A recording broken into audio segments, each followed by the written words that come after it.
There are 27 craft breweries in the state that are members of the Louisiana Craft Brewers Guild. That may seem like a lot, but Louisiana is just now catching up with the rest of the country when it comes to drinking craft beer. I'm going to take you over to the largest brewery in Baton Rouge, Tin Roof, where we can see the connections to the farm from the first sip to the final gulp. This is what you want to see when you watch a story about beer, the beer.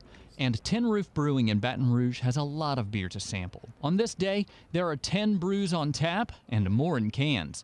Tin Roof President and CEO Jacob Talley happily pours a glass of his favorite, the Voodoo American Pale Ale.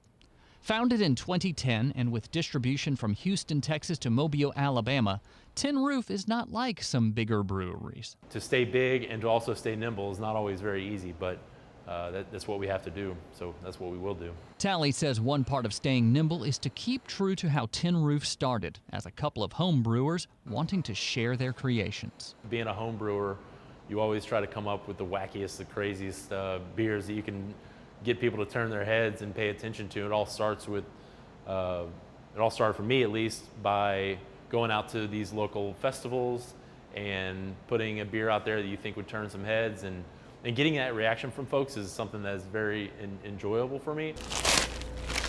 With roots in home brewing. So this is just our base 2-row malt, which is in just about every beer that we brew. Tin Roof stays true to the agricultural roots of beer making. All of our malted barley, our wheat, all of our fermentable grains, and then hops, also an agricultural product, is kind of like our spice of the beer, and aroma and flavor that everybody's looking for these days. So when those agricultural products are all used up, they go back to agriculture. Our spent grain from our brewing process, we load in these totes. We call a local farmer here in town, put them out on the dock, he comes and picks them up, and it's feed for his cattle. The glass reads "Go Local." It's what Tin Roof does by giving its spent grain to a local rancher, but it's also what can set apart Tin Roof's flavor by sourcing local ingredients. This past winter we did our coffee porter like we do every year, parade ground coffee porter, and we partnered with a local roaster here in Baton Rouge, Garden District Coffees, and they did a special Italian espresso blend for us that was roasted and in our beer within a matter of hours sometimes, which was fantastic. And the difference is phenomenal whenever you're using a super fresh product like a roasted coffee bean rather than either an extract or something you buy online and wait for it to ship to you.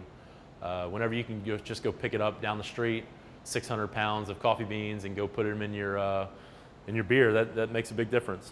For the record, I did try all of the draft beers you saw poured out there. While I didn't like all of them because I'm not a big fan of IPAs, I am very partial to the Parade Ground Porter made with locally roasted coffee. It is really, really good.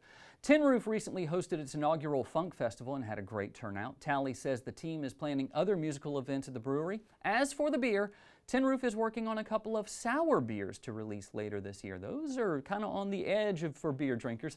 To learn more about Tin Roof Brewing, visit our website at twilatv.org.